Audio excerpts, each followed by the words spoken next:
Imagine clipping through the walls of reality and falling into an endless maze of damp yellow rooms. Buzzing fluorescent lights stretch into infinity. The carpet is stained, the air smells of moisture, and you are completely, utterly alone. Welcome to the Backrooms, the internet's most unsettling modern myth. Today we'll explore where this haunting concept came from, why it captured millions of imaginations, and what it reveals about our deepest collective fears. The entire phenomenon began with one eerie image. In May 2019, an anonymous user on the image board 4chan posted a grainy photo of an empty office space. Yellowed walls, worn carpet, harsh lighting, and no people anywhere. There was something deeply wrong about it, a feeling impossible to explain. The picture looked familiar, yet alien, like a place you'd visited in a forgotten dream. That single photograph would soon spark an entire mythology spanning the globe. Alongside that photo came a chilling caption.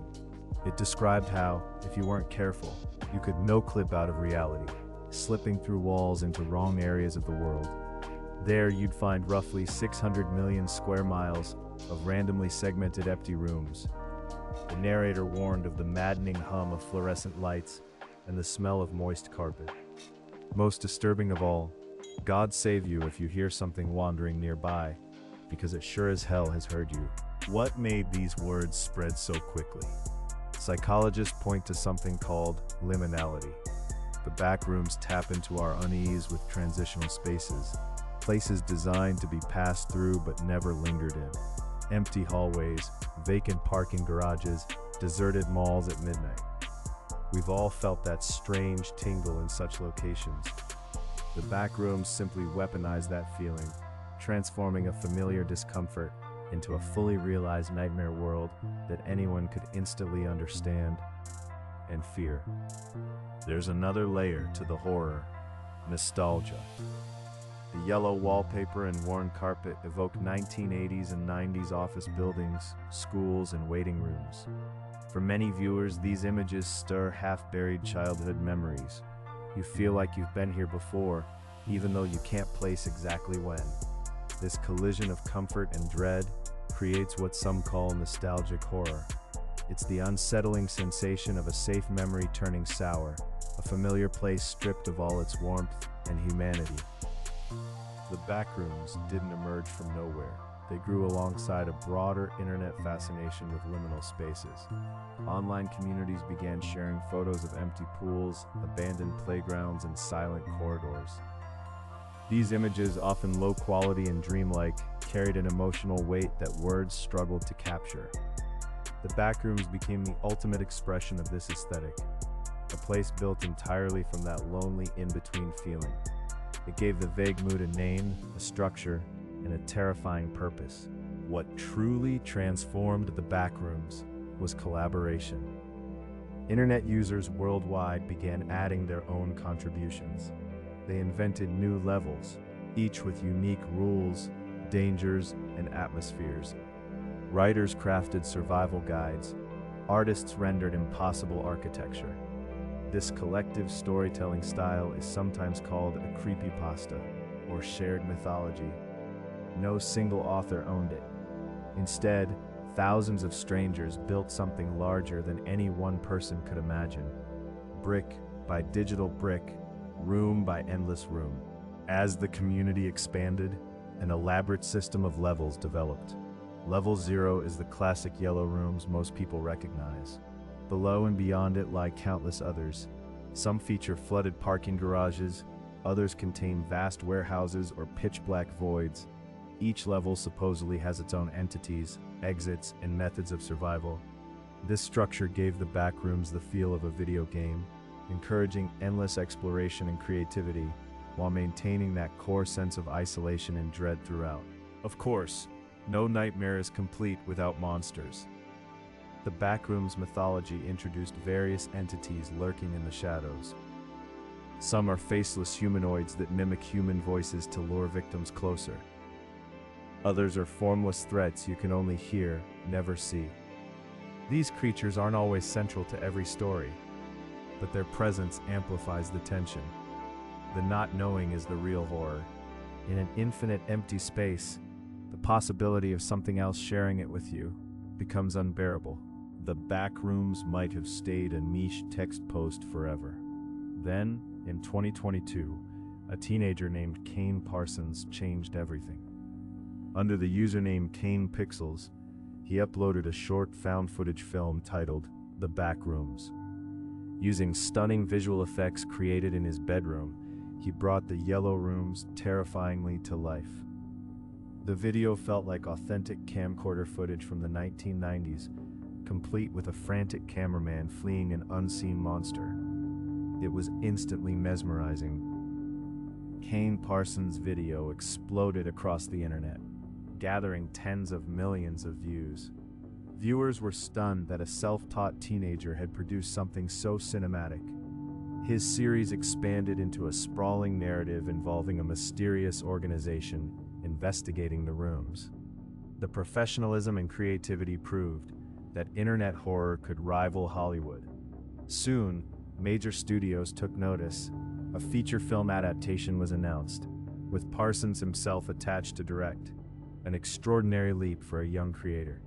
Why does the found footage style work so perfectly for the Backrooms? It strips away polish and creates intimacy. The shaky camera, the muffled breathing, the sudden cuts, they make us feel like witnesses rather than spectators. We're not watching a story, we're trapped inside one. This technique, popularized by films like The Blair Witch Project, exploits our brain's tendency to trust raw, unedited footage. It blurs the comforting line between fiction and reality. The phenomenon naturally spilled into video games. Developers created countless titles letting players wander the yellow rooms themselves. Some are simple walking simulators emphasizing dread and atmosphere. Others add survival mechanics, sanity meters, and chasing entities. Streamers broadcast their playthroughs, screaming as monsters appeared from nowhere. These interactive experiences deepen the mythology, allowing fans to inhabit the space rather than just observe it.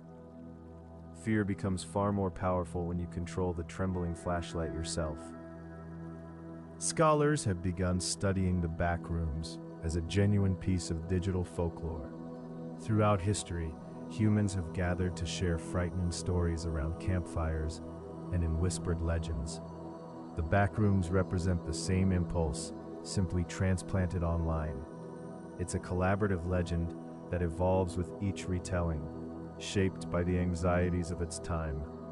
Just as old myths warned of dark forests, this modern myth warns of the sterile, soulless spaces our modern world has created.